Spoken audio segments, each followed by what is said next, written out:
I think the number one thing is he's going to look more like a K-State offensive coordinator than a Texas Tech offensive coordinator, if that makes sense. Tight ends, physicality, diversity in the running game, a lot of motion, jet sweeps. I mean, just the whole smorgasbord of things that you've seen, especially when you think back to the bowl game. I think that's what we're going to see with Matt Wells.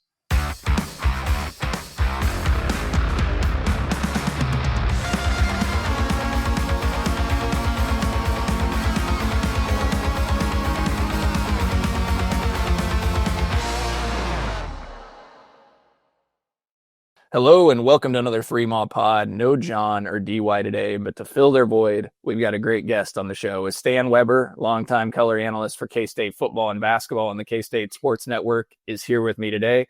Stan, this is this year 39 as the color commentator on the K-State Sports Network? Do I have that right? Yep, 39th year, getting ready. Well, hearing your voice and having Stan on the show means football season is close, and that calls for a toast from our friends at Holiday Distillery. You always hear us talk about the Ben Holiday Bottled in Bond Bourbon Original, but we can't leave out Holiday Soft Red Wheat Bottled in Bond Bourbon.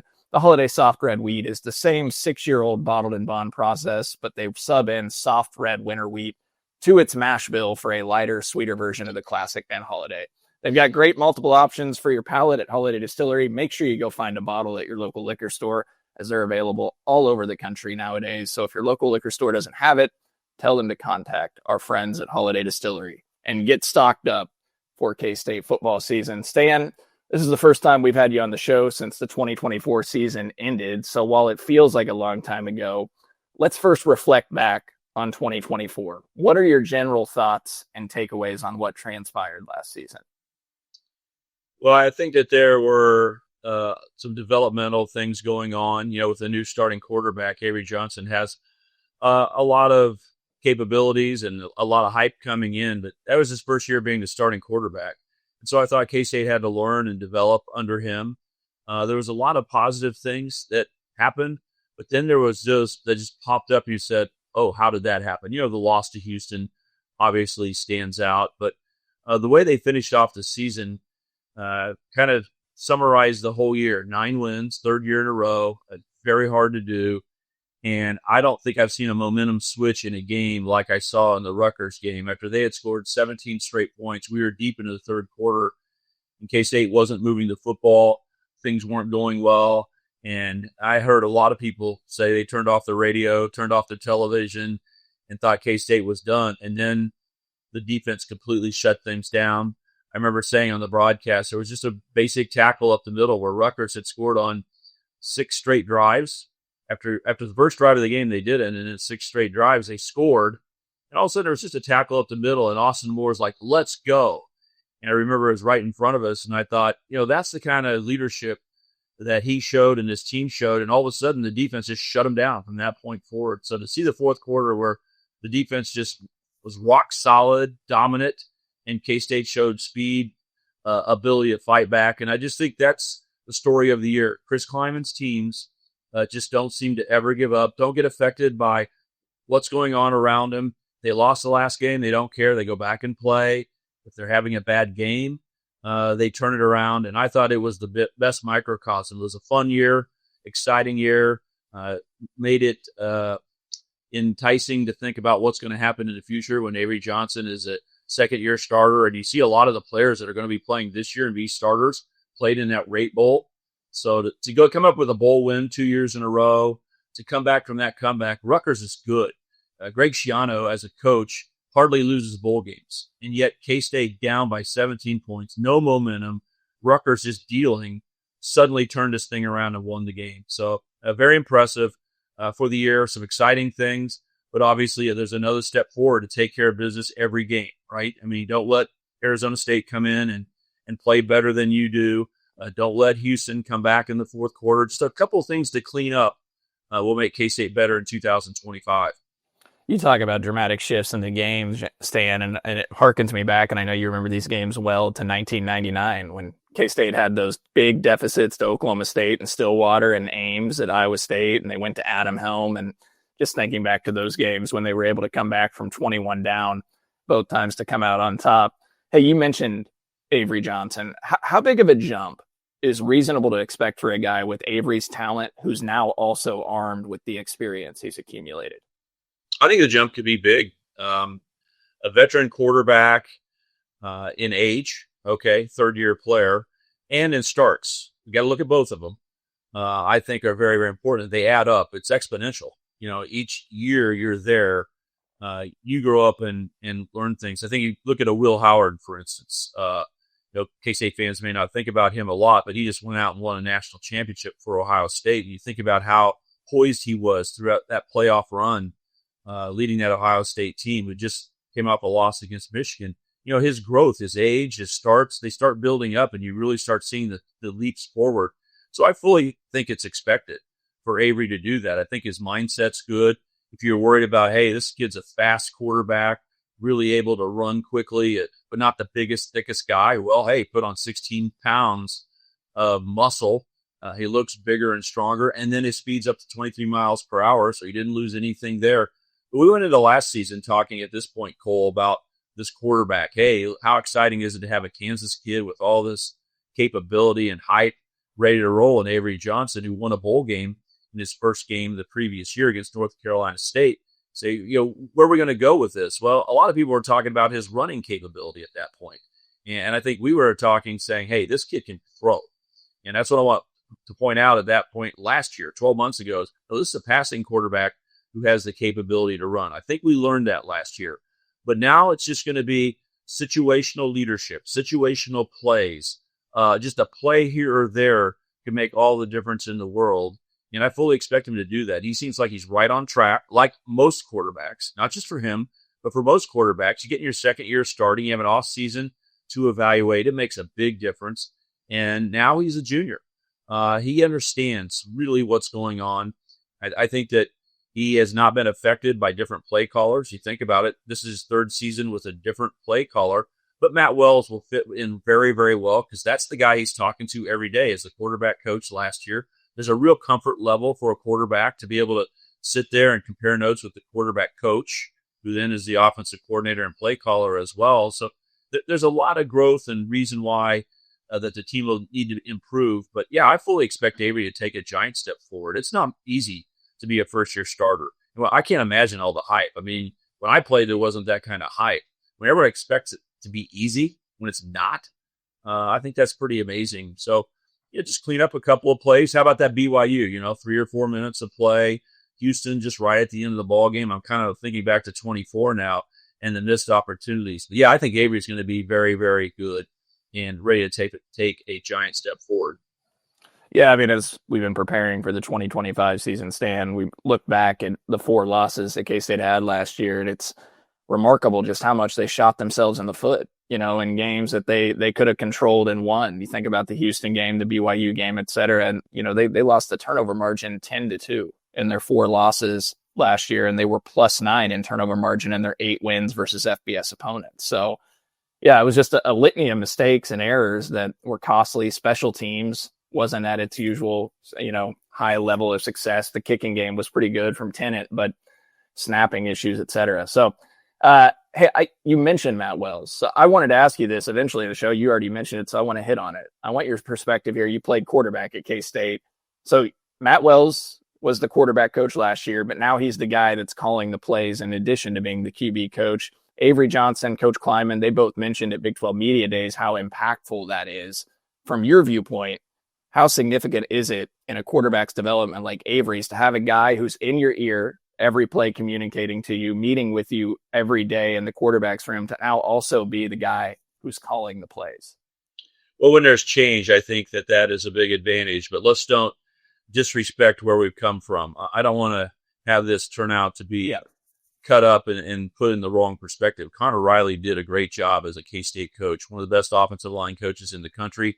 And then he adapted to being a play caller such that K-State's yards per play is best ever in K-State history. Rushing game, by far the best yards per carry in K-State history. DJ Giddens did a really good job running the football. And you might say, well, hey, he's a line coach, and you're going to run the ball well. Well, guess what? K-State threw the ball more as a percentage of plays than they have in a long, long time. You got to go back to Jake Waters' days to see when K-State called pass plays. And when you saw the bowl game and how the game was called, Connor Riley did a very good job. Now you're making a transition to another guy. So let's just talk about that challenge for a second and put it in that perspective. K-State was fine with Colin Klein 2 years ago. They were fine with Connor Riley last year and Matt Wells working together. Credit both those guys for Matt Wells and Connor Riley to work so well together, working with Avery and the offense. But now you're on your third play caller in 3 years. You're making some changes, and you say, well, what advantages do we have as we get ready for this next battle? This next transition. Don't ever take this transition for granted. Matt Wells is going to have to call plays. Football's changing every year right now. He's going to call plays for the first time in a few years. He's going to be doing it at K-State. Is he going to go up probably in the box again? Not sitting next to Avery Johnson. How is this going to be attacked in a positive way? If we make it seem like it's a challenge and not easy, then I start talking about the positives that you mentioned, that it is good that he's the quarterback coach. So he played quarterback at Utah State. He's been a quarterback coach, offensive coordinator, and head coach. But Matt Wells is an offensive guy and a quarterback thinking guy. And he was in the room with Avery all of last year. Those are positives. But you know what the biggest positive I think it is, Cole? He was at K-State last year. Matt Wells could do a fine job coming in. If he would have come in this year as the new offensive coordinator, I think we could find a lot of positive reasons for why he could be successful. But you know what? I'm adding tons of icing on the cake. He was at K-State. And he understood, here's what Colin Klein taught. Here's what Connor Riley believes in. And it goes all the way back through the whole era of Coach Kleiman. I mean, Coach Kleiman's been a great quarterback coach, an amazing head coach who has quarterbacks going to the NFL right and left. He understands about offense. When you put it all together, I think it's so important that Matt Wells was there watching K-State play the way K-State plays. So now he can add on his touches, the things he might bring in, believe in, see in college football changing right before our eyes. I said it's changing every year, right? We're advancing at tremendous speeds with analytics, and the film study is so easy now. It used to be hard to figure out things. Now they cut stuff up in 5 seconds with AI and go, oh, show me this situation. So I think Matt Wells being here and knowing the tradition of the physicality of K-State football, along with all he's learned and believed in his whole career. How about the Texas Tech way? Add the Texas Tech wild and crazy open offense mentality and the things he learned there with the physicality, a lot of tight ends that K-State has. Mix the two together, and I'm very excited. So I think it helps that Avery's right there in the room. That's a positive. I'd rather him be the quarterback coach as a new offensive coordinator and play caller than the wide receivers coach, for instance, or something like that.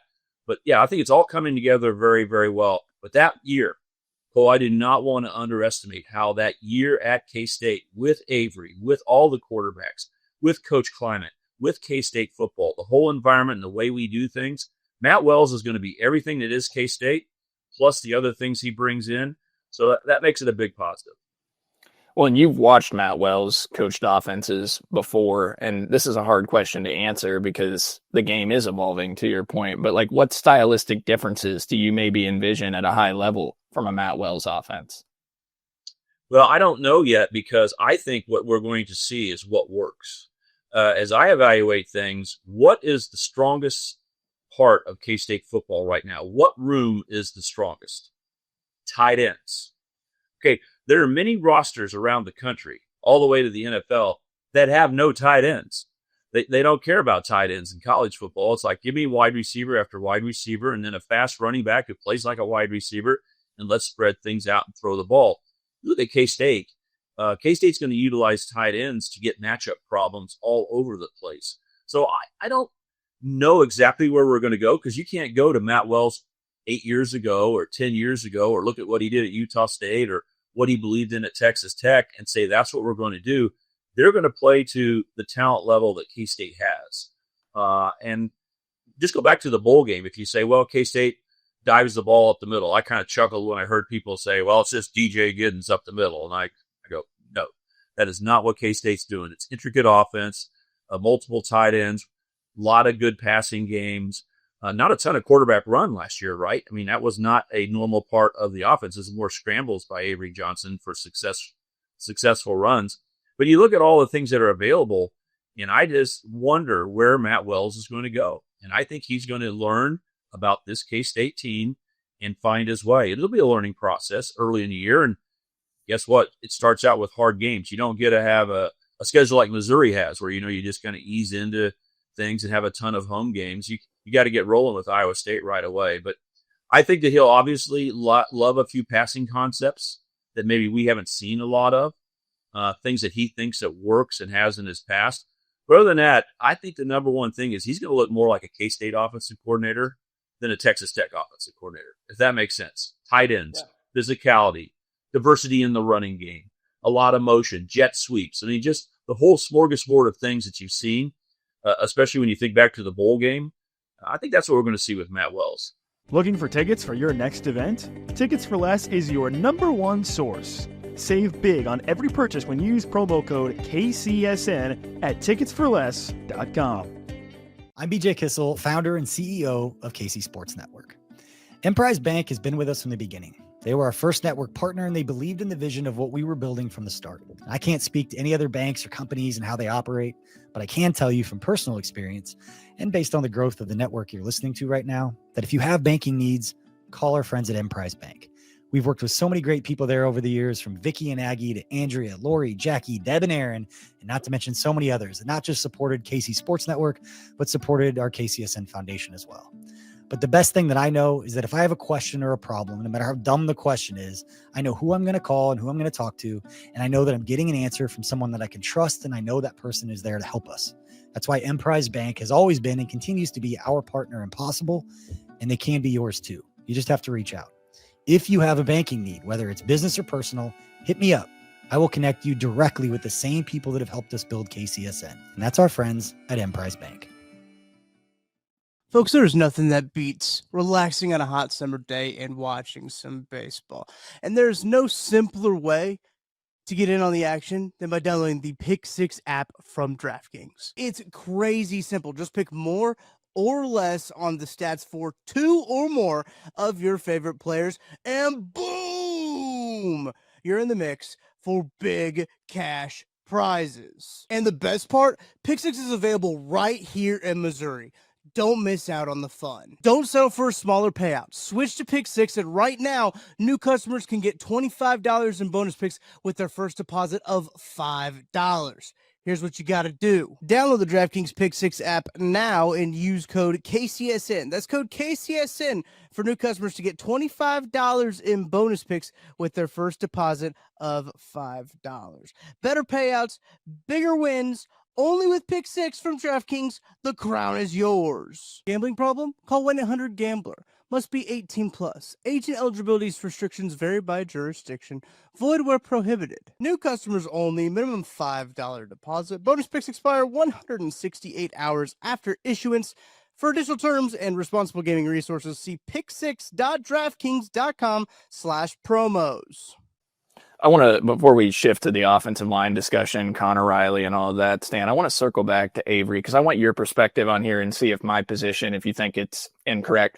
When we watched like the all 22 film some last year on the show that we do with Curry Sexton, some of the times when I was watching it and Curry was watching it, like there were opportunities where Avery dropped back to pass and he could have just taken off and ran. And I felt like watching him that he was trying to prove to the world that he could be a pocket passer because everybody always talked about his athleticism and those traits, right? Like this is a runner. And like that can probably get in your head as a quarterback. And like you want to show people you're not just an athlete playing quarterback. Like, do you see that? Did you see that same thing last year at times where Avery maybe could have just taken off and used his athletic traits to get 20, 25 yards up the middle on a scramble, but maybe didn't do it? And I know he was banged up at the second half of the season, which played a part too. Well, first of all, yes, obviously there were opportunities where he could go with his speed where you say, you want to take the conservative play and just go rip off 7 yards before anything else can happen, and you knew he could do it. So, yeah, absolutely. He could have run at times when you saw him stay in the pocket. Now, the interesting thing that you talked about is, was it because there was a proof component? Like, I want to show that I'm a passing quarterback? I would probably discount that a little bit more, Cole, just because I think one of the hardest things to do when you're playing quarterback is to mesh when you're a passing quarterback and making your reads with all seriousness to when you turn into a runner. And what kind of runner are you going to turn into? Because now we see with the Patrick Mahomes that running might be just to throw the ball. Running might be to go run the ball. And let's just think about like a light switch, okay? Most quarterbacks, most humans, let's just say even quarterbacks, are like a light switch. They're a passer, and then they flip the switch and they become a runner. They give up on the pass, and they go into a whole different mode, and they take off. Now, that is something that you just start with that, especially a young quarterback. Do you want him, as he's hitting his last step of his drop, to flip his switch and take his mind away from the pass? I would propose to you the answer is no. And that's what he was coached. Not to show you he's a passer, not to say, I'm not going to run and I don't want to get hit or something like that. His switch is passer. Does that make sense? You're full concentration. Seeing over these offensive linemen and the defensive linemen, they're doing this all the time. And it is hard to see in the pocket. Everything's moving, and you're trying to read, I got to see what that strong linebacker's doing. I must see what that corner's doing, because before I throw it, I don't want to throw an interception. I got to see a glance. I mean, when you're concentrating that hard in that small amount of time, let me tell you, you don't think about running. There's nothing to prove. It's like you're focused. You're dead focused to read the passing play and run the passing play. Guess what? The coaches called a passing play. They didn't say, hey, Avery, this one is a scramble. We're going to call a pass play and use scramble. So if that makes sense, Cole, there is a big light switch component that especially occurs for young quarterbacks and maybe even for a lot of quarterbacks. Now, what you want to see is, how do you learn with experience to have a transition? Okay, we don't want the light switch on or off. You know, you have some of those switches. Have you seen them in the house where the lighting gets brighter, brighter, brighter, lighter, lighter? That is the perfect experienced elite quarterback. Okay, how does Patrick Mahomes do it? What makes Patrick Mahomes different than everybody else? I will propose to you, Cole, is this subject. That he's dropping back to absolutely pass the football. And something gives him a feel around his body to where he changes and starts moving. Is he moving to run? Not necessarily. Maybe. He might be moving to pass. But he is thinking and reading while he's starting to run. And then all of a sudden he goes, oh, it's 3rd and 6. And I can get 7 yards. So yeah, I'll run it. Or it's 3rd and 10, and I can't get all 10 yards, so I'm going to slow down and throw a pass.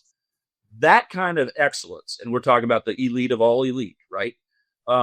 That's what we're trying to put on Avery a little bit. He will be better at that. But it'll be interesting to see, and it will not be easy, because when he's dropping back to pass, he's trying to look at receiver 1, primary, 2, 3, and maybe even get to number 4. You'd like to see him do that, right? Jake Waters, you want him to read, fire that football. He's trying to do that, but with Avery, he's so fast, and you see the play unfold, you're like, oh man, the linebackers are running away. They're playing man-to-man. Go get the 10 yards, right? Now, Colin Klein, my buddy Colin, it was easier for him because he was wired like me. If we saw the 10 yards, we say, forget the pass, baby. We're running. And that's why I led the team in rushing my senior year, because I wasn't that good a passer.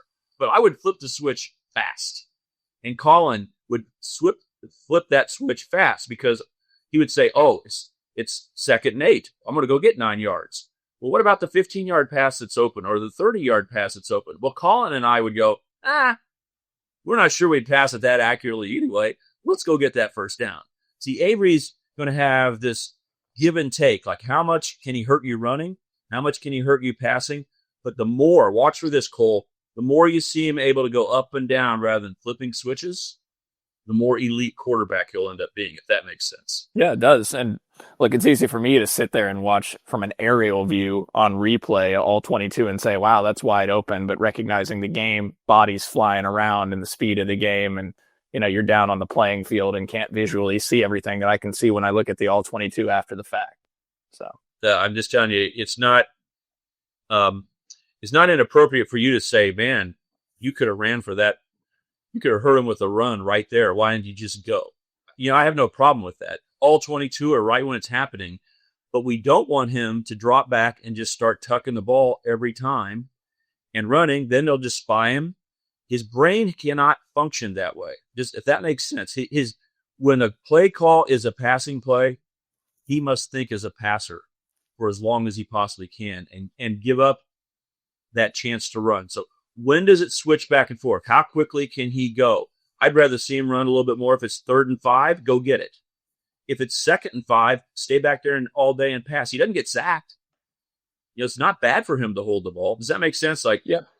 And he'll learn when he wants to think a little differently. Like if it's 3rd and 5 and he's dropping back and he sees, oh, wait a second, the middle linebackers just started running across the field with my tight end. I'll just go get it right now. I mean, that would be a smart play. But he needs to think as a passer first when it's a passing play. I just don't criticize him for that at all. Yep. Look, you mentioned Connor Riley, and I'm glad you prefaced the conversation on Matt Wells with Riley. And look, he produced some tremendous offensive lines at K-State, and in addition to what they did last year from an explosive play standpoint where they shattered the school record set in 1998 in yards per play. Now they transition to Brian LePack, who comes from tight ends coach to coaching the O-line. What do you make the group the Wildcats have up front this season? I think we have a lot of players and depth. Okay. That's a positive. But for the 2025 season, the most important thing is some guys step up and grab their position. Depth for a program, critical. Depth for a season, very important. But you still got to start with the mentality that most schools, most teams that are successful all the way to the national championship level have 5 guys who come together and put it all together as a unit. The communication, the physicality, the capability to work together, the diversity in one guy being able to be powerful, the next guy fast, whatever it is, that's so important. So here's where we are with K-State. There are a lot of people that I believe in that could be starting linemen for K-State by the end of this year. A guy like Gus Hawkins may not be, as a redshirt freshman that hasn't played yet, you might not say, well, I'm so excited about putting him out there against the greatest pass rushers in the world. But the fact is, he can be a starting player for K-State by the end of the year and just hitting on all cylinders. So my question really is, where are we going to land and how are the best 5 going to play? Figuring out the best 5 is something that we're going to do in fall camp. Probably going to take some play in games. It would be great if they were able to rotate some offensive linemen and build up that way. But that's not something that I'm looking forward to early in the season. It's just who's going to step up and do it. But I do believe in a lot of guys. I think we could go probably down as deep as 10 names. Probably 10 names. Some years you go into a year thinking only 6 guys are going to win in the Big 12. I mean, we got guys that are growing, they're young, but only 6 realistically are going to be able to play at this level for us to, threaten the championship or be a Big 12 champion. Right now, I think there's 10 different guys that are on their way in their development that could happen. But right now, we're really looking at only 3 of them as known starters, right? I mean, it's great to have Sam Hecht and obviously Taylor Portier with his 7th year and all the experience. He is ready to roll. Andrew Langang is going to be on the starting lineup. But who are the other 2 guys going to be? And where are they going to be positioned? Those things are going to be very important in fall practice. Who can step up and take that job and say, I'm ready right now, and we'll worry about the depth later. So a real question on the offensive line. You lose DJ Giddens, you have turnover in the offensive line. You can't take for granted it's going to be hard to replicate what we saw last year. Yeah, we'll see what they can get from J.B. Nelson, the talented transfer from Penn State. Obviously, the George Fitzpatrick news is concerning. Chris Kleiman gave an encouraging update that he is back in Manhattan and around the team right now. So we wish George Fitzpatrick the best because they were talking about him like he's the best offensive lineman on the team and what they've been impressed with early on. So hopefully George Fitzpatrick. Good to have John Pastore back. Exactly. I mean, I think he is ready to roll. Terrence Enos is, learning the K-State way to get things done. Like you said, J.B. Nelson. There are a lot of guys that could step up and play right now. But it's good to have a center that's solidified.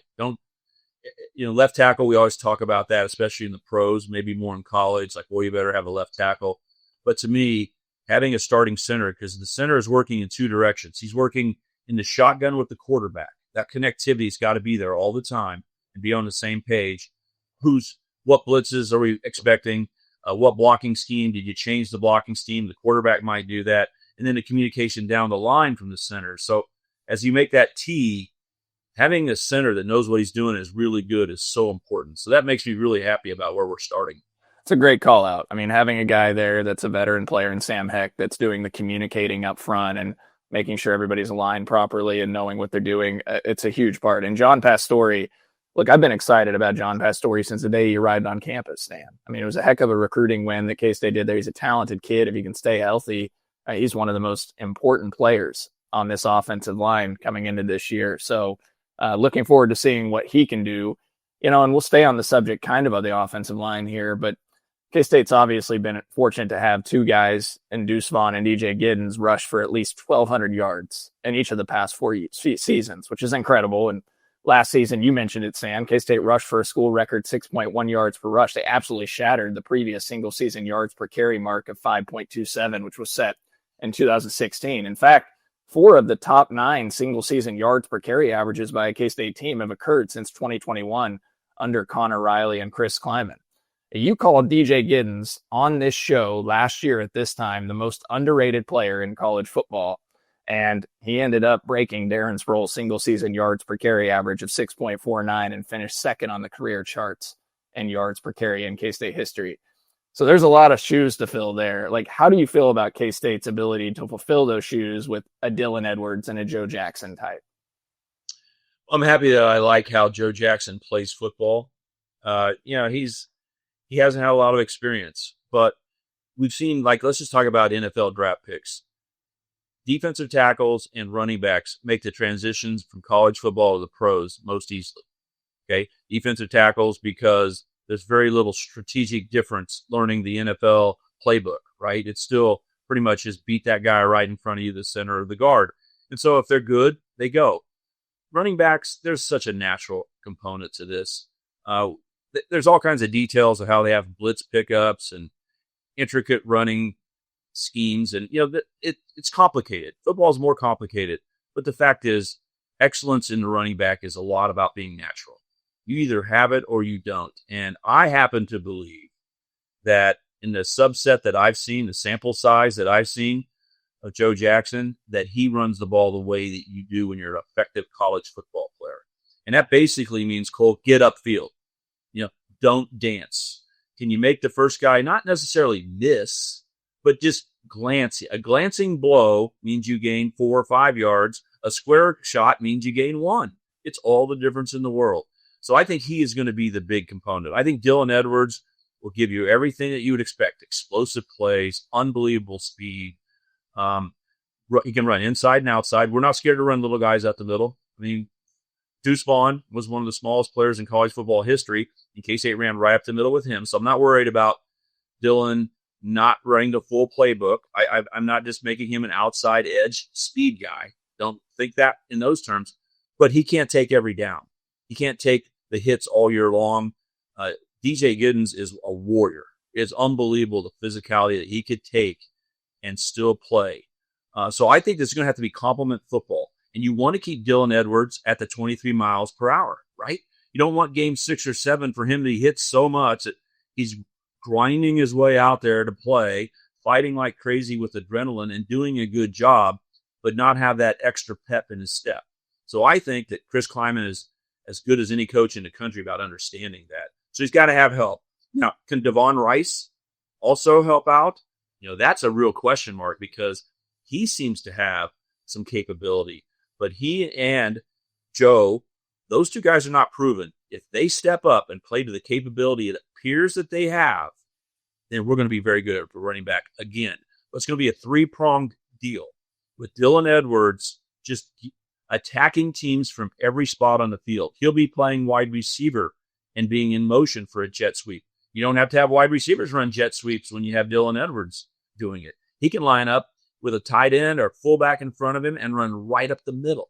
So, and look what they did in the bowl game. Twice they threw the ball deep to him. Barely missed him twice, right? So he is going to be that Swiss Army knife who's going to be so hard to defend because he literally could run between the center guard gap. And so we're going to keep him off balance on the defensive side. We have a lot of tight ends that's going to keep the defense off balance. But I really think one of the big question marks for K-State football is who are the starting offensive linemen going to be and how good will Joe Jackson be? I am very optimistic that he's going to do the work. And if he does, we'll be right back to where we are. A very good running game. Let's don't talk about record breaking. I mean, last year was outrageous, but But how about if you dish a little bit of quarterback run game in there situationally as well? And now how about if you have Dylan Edwards going this way, 23 miles an hour, and you have Avery Johnson going this way, 23 miles an hour? You're not sure who has the ball. Yep. Absolutely. That would be very exciting. But I think Dylan needs some help. That's the main thing. He's going to be a superstar this year, but we want to keep him fresh. So we need other guys to really help in the running game. Yeah, and I mean, it's a great point because Dylan had 74 carries last year, Stan. I mean, Joe was probably right around 40. I can't remember the exact mark, but you're talking about the last 4 years of K-State football. DJ Giddens, 205 carries, 223 carries. Deuce Vaughn, 235 carries, and I forgot this until I was checking the other day, 293 carries, Stan, his senior year at Kansas State.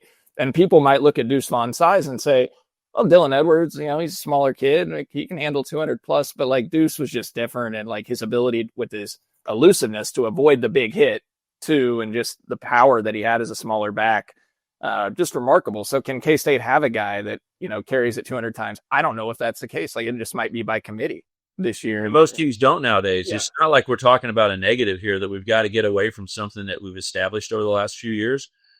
This is out of the ordinary, right?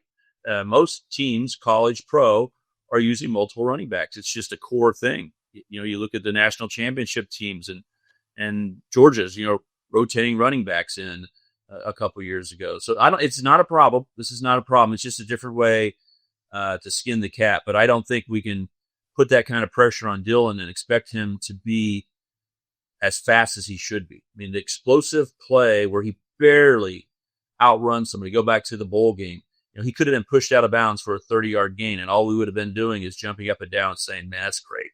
Great call, Connor Riley. Great execution, the whole football team. Here we go. Instead, he's still flying down the sideline for another 20 or 30 yards. That speed difference is like that, and we want to have that available for him the whole year. Yeah, and a talented pass catcher. Joe Jackson, a guy who can catch the ball too, and that was an underrated part of DJ Giddens' game, who was a really good pass catching. He might have the best hands of anybody on the team. I could not believe it. How about Deuce Vaughn and DJ back-to-back running backs who catch the ball flawlessly? I mean, how does that happen? Yeah, amazing. Yeah, it really. I'm going to have to ask the recruiting. Do you guys look for pass-catching capabilities with your recruits and the running backs? Yeah, I don't think about that being a feature item, but we've taken advantage of it over the last 3 or 4 seasons. I do this with you every year, Stan. We talk 30 minutes on offense, and I leave a few minutes for Kansas State's defense. I'm guilty of that. But what do you make of the K-State defense looking back to last year and looking ahead to this year as they, got to replace most of the secondary? Well, the cornerbacks were just great last year. Keenan Garber learning how to play cornerback after being a wide receiver and one of the fastest guys just did a absolutely solid job. And Jacob Parrish, probably the best football player on the whole team, did not get talked about enough. You're right. We probably should have started last year with, hey, Jacob Parrish, how good is this guy? But the cornerback position, they won't have maybe the guys who are veterans and stars at the cornerback position this year, but they've got multiple guys that they can rotate through and keep them fresh. So I feel very comfortable about that. The safety position is something interesting, but man, we've been turning it over year after year after year. Where are we on? Year 5 of having, we have a bunch of new guys back there. I think that BJ Payne is going to make a big step forward. I think a little bit like what we talked about with Avery Johnson. I think he is grown up now. He has not only shown his speed, he's one of the 23-mile-an-hour guys. I think he really has a true understanding of what leadership's about, the variability to play deep safety. On some plays, he can rotate and play all the way back at free safety, but he also can rotate and go all the way down to the box, become a blitzer, play with physicality. I think that's going to really help. I think Jack Fabris, he grew up with a father who coached in football forever, was a longtime K-State coach. Jack Fabris has an old school physicality. I mean, I've been watching some of the tape and I go, ooh, that's almost a 15-yard penalty as he comes trying to rip someone at the last second before they hit the ground. So I think he's a really physical player and will step in and do well. But when you talk about the safety position, you're going to have to find some answers there. You hope Gunnar Maladano does a good job transferring in. Hope he's fully healthy and ready to go. That'll be helpful. But Chris Kleiman, we can't forget, and Joe Klanderman, have so much focus on the safeties that every year when we go, well, we're going to have to see what the new guys can do, and it comes out looking great, just remember how good those two guys are. I mean, I said DJ Giddens was the most underrated player last year. Joe Klanderman's the most underrated coach in college football. He is a great defensive coordinator, and you don't spend a lot of time talking about it. He just continues to do his job, but he also coaches the safety specifically. Chris Kleiman loves getting out there and actually on the field, coaching, little hints, things to work on. He's a safety at heart. Those two guys do a good job of cleaning that up. So maybe I'm too optimistic, too trusting, but just give me an X, Y, and Z name. I don't care who's out there. I think they're going to make it work. But I really think VJ is someone we can rely on, and Jack Fabris is a really smart player to do well. The big step is going to be Desmond Purnell and Austin Romaine. Those guys are really good linebackers. They really play good modern football. I think like a Des Purnell, he was a safety, and sometimes there couldn't be anything better than having a safety who's big enough to play linebacker to play the new offenses, because they're going to try to get matchups, and they're going to try to take advantage of a guy who's a linebacker on a running back or a slot receiver, a fast tight end. They're going to try to beat that guy. Well, guess what? Des Purnell can run with them, and he can play every type of thing you want. He's a good blitzer, but he also can play pass coverage. And then when you think about Austin Romaine, he's in his third year, kind of like Avery. And he's not the quarterback, but he is getting better and better. And he does such a good job doing a little bit of everything. What's his weakness, Cole? I mean, when he blitzes, he does well. When they run it right at him, he's physical. When it's a passing play, option angles, he gets there with speed. He just kind of quietly continues to make more and more plays. So those two guys will be really important to see how they play. And in K-State, when you think about last year and I think into this year, the multiplicity of the defense is really a story. We don't talk about it maybe enough because there's so many things to talk about. But we went to the 3-3-5, the modern defense for college football, right? But if you watch K-State play, they are in every type of look. They've got specialty third down defenses. They got 4-men fronts that they'll pop out there. We will blitz from anywhere and everywhere. You'll see a cornerback blitz. You'll see slot cornerback blitzes. You'll see linebacker blitzes. You'll see twists. We are coming from everywhere. And it's a little bit like I spend a lot of time talking about the Chiefs and the brilliance of Steve Spagnuolo as a defensive coordinator of the Chiefs. He blitzes at a rate that's, I think, the third highest in the NFL. He has reasons for what he's doing and where he's coming from, and he teaches his players to have the variability to do anything and everything. And I kind of go, hey, on Saturdays, I think I'm seeing a lot of the same thing. It's hard to compare to the NFL champion level Kansas City Chiefs, but I'm telling you, Joe Klanderman is giving all kinds of different formations, all kinds of pressures and blitzes, and he's not scared. I mean, it is the biggest play in the game, and you go, well, the one thing you don't want to do is blitz and play man-to-man on the outside, and all of a sudden, Steve Spagnuolo and Joe Klanderman are like, nope, I'm blitzing, and I'm going to play man-to-man on the outside and not give that quarterback much of a chance. I'm not going to let him know where we're coming from. So I just think K-State does not come in like it's 1970 with just the biggest, baddest dudes, and every player is a superstar, and you just shut the other team down, okay? You might have seen that in the past. I just think the variability of the guys is a key component. How Des can be used many ways. VJ Payne can be used many ways. Jack Fabris can. I can just go down the list. Almost every player in the lineup. How about Cody Stufflebeam? Is he going to line up a defensive end in a 4-man front? Is he going to line up a defensive end in a 3-man front? Oh, is he going to line up a defensive tackle? And depending on the down and the play and the situation, all of them. Does that make sense? Yeah. The variability of the players is what K-State's defense is built on. Great defensive play calling by Klanderman, great support and knowledge that we don't get to talk about enough by Chris Kleiman, brilliant defensive guru guy, and those two guys are on the same page. But what I think they've done is put a defense together that has capabilities to match up with whatever the offense does and keep them off balance. Aggressive, variable players is what K-State's using right now. So I fully expect it to continue on the same kind of stuff we've seen in the past, and that's good enough. It's not three and out. This isn't Bob Stoops in the old school football when everyone ran 2 times and then threw on 3rd and 8. So it was 3 plays. Remember when K-State was number 1 in defense in the whole country for like 3 or 5 seasons in a row.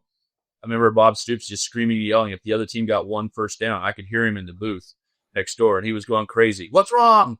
Well, that's not the kind of football we play now. Now you bend sometimes. You got to make big plays. You got to play red zone defense great. I think K-State's doing those things. We are going to be so variable. 4-man front, 3-man front, utilizing different groups. And the way we rotate players through boggles my mind.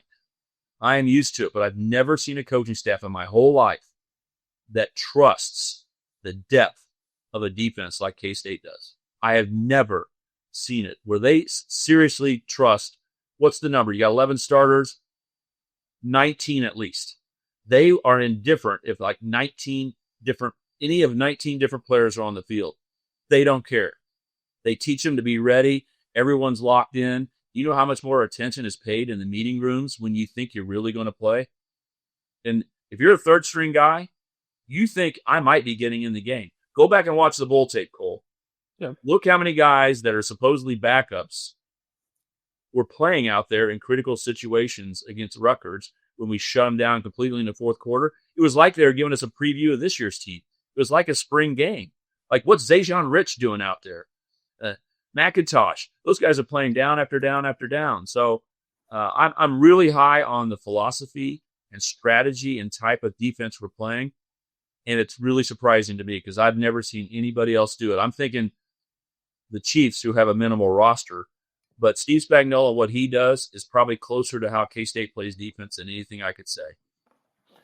One thing I love, Stan, is you mentioned BJ Payne on the back end of the defense. The communication factor there is a veteran guy, started 4 games as a freshman, now headed into year 4. You mentioned Austin Romaine, kind of the coordinator of that defense at the middle linebacker spot. And then you got Damian Ilalio right up the middle, a very underrated defensive tackle up front who's been in the program for a long time now as well. So you've kind of got at every position layered in a veteran guy that's a really good player and can kind of help lead that defense at the various sections of it. So exciting stuff there. Hey, look, special team stuff has changed. This is the last question I asked, football specific on this, but you've covered K-State football. This is year 39 for you. So you've seen how great K-State is at special teams. And last year, there were some ups and downs when it came to that. And you had the punt return touchdown against Arizona, and then you didn't get a lot out of the return game. Last year, you had the snapping issues down the stretch, et cetera, that impacted the team. Like, how do you kind of assess the state of special teams? I know it's changed and evolved over the years, moving the kickoff up and teams kicking away. And so it's not as easy to be as good at special teams. But what do you kind of think of K-State special teams heading into 2025? And what kind of jump do they need to make there? Well, last year was probably not the same with explosive type plays. You talked about the one big punt return. That was awesome to see. It's hard in special teams right now because of the emphasis on how the game is played. For safety purposes, we move the kickoff up. So, most teams just kick the ball out of the end zone and say, welcome to the 25-yard line. So then you're saying, well, how can we hurt them with our kickoff return? And then how much time should we spend in practice with limited time on a play that we probably aren't going to run? Then you kick off, and it's almost the same thing on the other side. Well, we don't have to cover many kicks, so then you go to the punt return. Well, now they got these punting camps. Texas started having 7-on-7 and then quarterback guru training, and now the whole nation has it. So look how quarterback plays improved across the country with passing. Well, you're seeing the same thing with kicking camps. My son's a special teams coordinator at Toledo, and his kickers have kicking gurus. That they don't just talk to the special teams coordinator or the coaching staff. They got their own guys. So they're training tremendously on little things. So now we're seeing hang time better than ever in college football. So look at the number of returns. Not that many punt returns are even available. So there you go. Okay, we got to block the punt, right? Well, now they got that 3-wall shield that limits your chance with those big 3 linemen or tight end waiting for you to block anybody who comes through. So if your punter can get the ball off in decent time, get a good hang time, and then at all aim it to where he's supposed to, which is also, back in the old days, you just kick the ball downfield. Now you say, right hash mark to the sideline, please, with good hang time. So it's just a limitation of how the game is played. The technicalities of the kicking game have made it less available to make plays in. So then you're starting to say, well, do we play special teams to say, let's don't make mistakes? Like Rutgers had a punt return on K-State. That rarely happens. You go, okay, we got to clean that up. We can't have that happen. So how much is the game changed where special teams are just about being solid and don't give up any returns and get where you want to? Obviously, snapping on field goals needs to be, it stinks, but flawless, right? That guy's got more pressure on him than anybody. Quarterbacks can throw interceptions once in a while, and everyone says, oh, that's fine. But when you're the snapper for a field goal or PAT, it's like one all year is too many when it's not right on or the holder. So that has to be cleaned up. Obviously, the snapping and holding has to be flawless to give your kicker the best chance possible. Casey having a new kicker will be a question mark here as we go into this season, obviously. But otherwise on special teams, I think we just need to take a deep breath and say, what is the ultimate strategy? Let's cut out all the mistakes. Don't let the other team make a big play. But where are you going to find your chances to block a kick or get a return? They're becoming more few and far between. Yep, that's a good point. And look, this is definitely not all on special teams last year, Stan. In fact, I would say a majority of it is just the turnovers that K-State had happened in really bad spots on the field and set their opponents up with short fields. But Brian Fremo, who's a college football advanced analytics stats guy, he has a stat called net starting field position. And K-State's net starting field position last year ranked 118th in the country. And it was the worst since he started tracking it since 2007 for K-State football. And so I bring that up because you talk about, losing one score type games and winning between the margins, like little things like that. Net starting field position where K-State's been pretty good over the years, even in the Kleiman era, a few yards here and there, starting inside your own 10-yard line and then having a pick against Houston that changes the game because you let a 65-yard punt roll down to the 10-yard line instead of fair catching it. Like those are the little things that I think about last year that can help flip a game that's tight and contested. So again, a lot of that is really on where the turnovers occurred. And if they can clean that up, to our point earlier on the show, that will help alleviate a lot of the problems as well. Hey, I got to ask you about Iowa State. Ireland, K-State's obviously had some struggles, lost back-to-back years to Iowa State. But, last question here, Stan, before I get you out of here. How do you kind of assess the matchup? What's your excitement level for kicking off the season in Ireland and kicking off a little earlier than usual? Well, there's nothing like the 11 o'clock kickoff time on week 0 because everyone is thirsting for football. And every college player that is not at practice and every coach and just fans everywhere are going to be saying, I want to watch that 11 o'clock game. Who's playing? They don't even know who's playing. They're just going to turn it on and go, finally, real football. No preseason NFL anymore. We're going to be sitting there right there before everybody. So you want to talk about a national broadcast? Used to be Monday Night Football is a big deal, or Sunday Night Football is now in the NFL. This is going to be just incredible with everyone's eyes there. So it's going to be fun to take an international trip. I was able to go to Tokyo in 1992 with K-State to play Nebraska. So obviously all of that is exciting. A great opportunity for these kids. You talk about them being student athletes. You get a chance to do something unique and cool. So super excited about that. Super excited about the start of the season. But, man, to think about it being Iowa State and what is at stake, you almost want to hold back your mind because you think, what happens if after that ball game's over, you're looking up and the K-State score is higher than the Iowa State score and you got to win?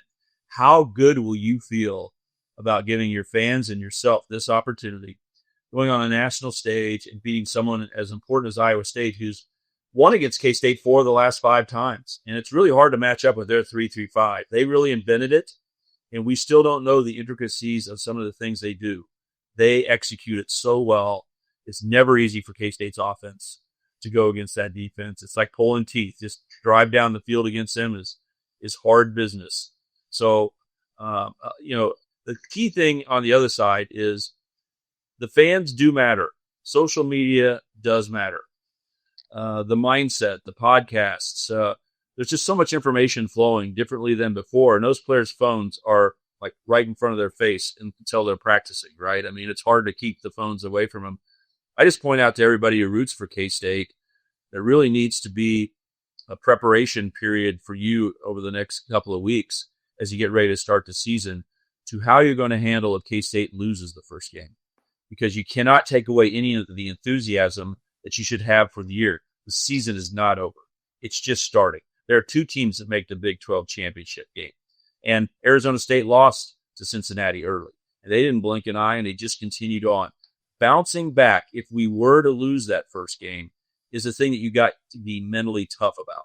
And it is going to be the fans and everybody. It's not just going to be Chris Kleiman, the staff, and the players who say, oh, that was just one game. Let's fly back, jet lagged, and get ready to go. No, it's going to, that first home game has got to have the same enthusiasm and partying mentality and feel as if we were 0-0. Can you imagine the start of the year this year, how excited everyone would be when we roll in and play North Dakota? That level of excitement will be times 3 if we beat Iowa State. Okay? And I'll give you that. That's okay. You can go up times 3.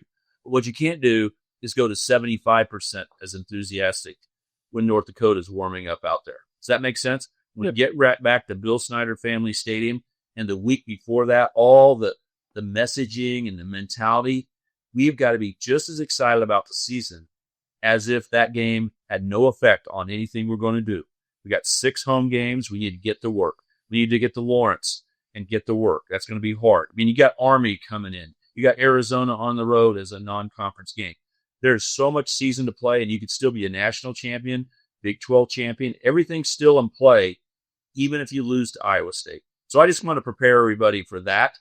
But I got to say, right now, it's more of that excitement. Can you imagine how good we'll feel if K-State's coming home and preparing for North Dakota after beating Iowa State? You're 1-0 in conference, one of the best teams in the conference, hardest teams to match up.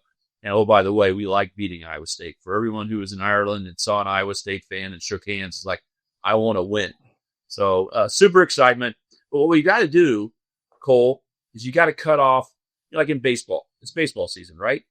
If you have a losing streak, you just got to cut that losing streak off, right? It used to say there was an ace pitcher, a stopper. A stopper was a pitcher who went out as a starting pitcher and said, I know we've lost 3 in a row, but we're not losing today, okay? We got to have that stopper mentality as a fan base if K-State happens to lose to Iowa State. Because it's a dead even game, man. Who can predict what's going to happen in the first game of the year? Overseas. Conference game against Iowa State. I mean, this is going to be a war, like these games should be. And if we come out on top, it should be a momentum event that we take advantage of. But if we don't win, it should be no negative. Just draw the stopper line right there and say, we're coming back after you, Iowa State. We'll see you in the Big 12 championship game if you keep winning, because we're going to be there. And just get back to work immediately. North Dakota, Army, these are not easy games. At Arizona, we got a tough early season schedule. So let's make sure we don't overreact if something doesn't go well in Ireland. But what an opportunity it is, to your point. I mean, week 0, and it's the best matchup they've had in Ireland over the years. And so, like, 2 teams that are projected to finish in the top tier of the Big 12 conference standings, 2 really good football teams, and a rivalry at stake, unlike a lot of these other games like Northwestern Nebraska stand that was played in Ireland a couple years ago. You had Navy, Notre Dame, et cetera. So a tremendous opportunity, probably a nervous energy from my perspective and a lot of the fans, because it's a conference game. It's right out of the gate. It means so much. It takes you back to 1996, right? Texas Tech and the inaugural Big 12 opener to open up college football season. But you were at home and that one. And so we had to win. Yeah, I remember it's the first game of the Big 12, a new team in Texas Tech. We had to win. Fortunately, I don't have that kind of pressure on my mind here because I think, things are different now. You got more chances to get after it. But you mentioned a lot of those games over in Ireland. But Georgia Tech, Florida State was the most recent, and Florida State tanked the season. Yeah. They were undefeated the year before until the bowl game, until the quarterback got hurt. Okay, how good were they? They were ranked in the top 15, if I remember right, close to the top 10. Yep. They lose in a close battle to Georgia Tech. Things don't go their way. They're not as tough. Ball doesn't bounce, whatever. They should have just come back home and forgot it and got to work and went out and won 8 or 9 games. They tanked the season. I mean, I want to point that out. You cannot have that kind of boomerang effect. Like, oh, let's go to Ireland. This is going to be great. And because you lose, you overreact. It's going to be hard enough on the players to get back and play the next Saturday with the jet lag and the physicality of the Iowa State game and the emotion. You didn't win the game. I mean, it's not going to be easy to go out there against North Dakota. We have got to energize them with saying, forget that game. K-State football is going to turn it right around, and here we go. And Chris Kleiman's been great at this. You get an early season loss to Arkansas State, and people go, oh, what's happening? And he goes, we'll beat Oklahoma. Don't worry about it. Did it after Tulane, too, at home in 2022, right? Chris Kleiman, he is amazing at just continuing grinding. But I think the fans can help the players because they're the ones who are going to be looking at their social media and their phones, and we cannot react after Iowa State. But I hope that's not taken negatively. People are saying, oh, you're talking about losing. I'm just respecting the other side. I am super excited. And I remember talking to Dan Campbell down to Big 12 meetings, and I go, wow, K-State and Iowa State have an unbelievable 4-game schedule to get the season going. They play Iowa as well. I said, I cannot imagine, man, if K-State is 4-0 after that start, how excited I'm going to be. And I said, I'm sure you'd be excited with 4-0 as well. And he's like, yeah, this is going to be a grind. Can you imagine how far we'll have come if we can win 4 straight games to start this year? I don't think that's big time accomplishments, but we just can't get ahead of ourselves. If we stub our toe in any point, you just got to bounce right back because this conference does not have, Oklahoma and Nebraska in 1971, where they're going to go undefeated until the last game. There's so much opportunity to go win this conference, and we got to remember that. Arizona State's a good example. They lost early, I think, to Cincinnati. Yep. Who would have thought they were going to be as great as they were at the end of the year? Yeah. Well, I mean, look, 4-0 start. I think it would be the first time in the Kleiman area that K-State got off to a 4-0 start. We've seen the 3-0 starts, 2019 when they won at Mississippi State as well, and then opened up conference play with a loss. So would love a 4-0 start. 1-0 in conference, as you point out. Yes, yeah. And one thing a note, Stan, is I think, and this isn't a knock on Matt Campbell, but early on in the seasons, Iowa State has traditionally struggled under his watch. They've had a lot of really close games with Northern Iowa and FCS schools, and it's a good FCS program. I believe his win-loss record is 18-17 in the months of August, September while there. And Chris Kleiman, I think it's 17-5 or 17-6 in that time. So, K-State usually well prepared early in the season. Let's see if that plays a factor. K-State catches them early. Both teams have a lot of returning production, so we'll see where it goes. But both teams are exciting, good quarterbacks. This is like big time football right here. Rocco Becht is good. Avery Johnson is good. What a battle we're going to see. Yeah, cannot wait. And it'll be here soon. I mean, it is July 29th, and K-State opens the season on August 23rd. So it feels like it's creeping up on us faster than usual because it is. And everything's moved up a week right now. K-State's in their 6th, 7th practice of the season. It'll be here really soon. And be sure to tune in to Wyatt Thompson and Stan Weber on the radio broadcast on the K-State Sports Network over in Ireland if you're not able to watch the game or have the headphones on in the stadium. Because I know a lot of people like to listen to you guys in the stadium, Stan. See a lot of fans that have the old let's don't limit ourselves. I have a number of people come up to me. Now, maybe they're not telling me the truth, but they turn off the volume of the television. They got to watch the Cats, but they turn on the radio to listen to us. That is the perfect combination. In stadium or on TV at home, turn the radio on, and you'll hear it the K-State way. Stan, I will tell you that back in the day, the radio is always ahead of the TV broadcast, right? A few seconds. And I would go into the kitchen of my parents' house and listen to you and Greg Sharp and, all the different voices of K-State, Wyatt. And I would sneak my ear up to the radio while the TV broadcast is there so I could hear the plays in advance of big moments. And it would drive my family crazy because, if something big happened, I'd react, and blow it for them. But I usually only did it if it was a good thing. So I have a lot of memories of listening to you, Wyatt, you, Greg Sharp, and sneaking ahead on that broadcast and hearing it. And so absolutely. Technology. Remember, Cole, technology. We've got these the ability to slow the radio down. Yeah. But a lot of people are listening through the internet connection. Yeah. Which slows the whole process down. And if you can do that, suddenly the TV might be ahead, and then it's so easy to pause the TV for 1 second, sync it up, and roll. So it's so much easier to do that now. It used to be, Cole, that probably 4 to 7 games, even when K-State was really good, were radio only. Yeah. And so we had a lot of listeners from that perspective. Now every game's on TV, so you got to want to listen or be in stadium and want to listen. But I appreciate all the people that do. Surprised how many people go to all that effort. Yeah. Some of them do it the way you did. Finding out a little bit early isn't always bad. Yeah, there's a ton of people out that sync up the TV broadcast with the radio broadcast because, let's be frank, there are some announcers that we don't particularly hear that maybe don't know the team as well as you and Wyatt do. So always appreciate you guys and the great work you do on the K-State Sports Network and how well prepared you are, and appreciate just how much time you gave us, Stan. As always, be sure to tune into the K-State Sports Network as the season kicks off in 25, 26 days. Appreciate Stan Weber for joining us on the show as always, and appreciate Nick Springer behind the scenes producing it. And thank you to all of you for listening to another episode of 3 Mall.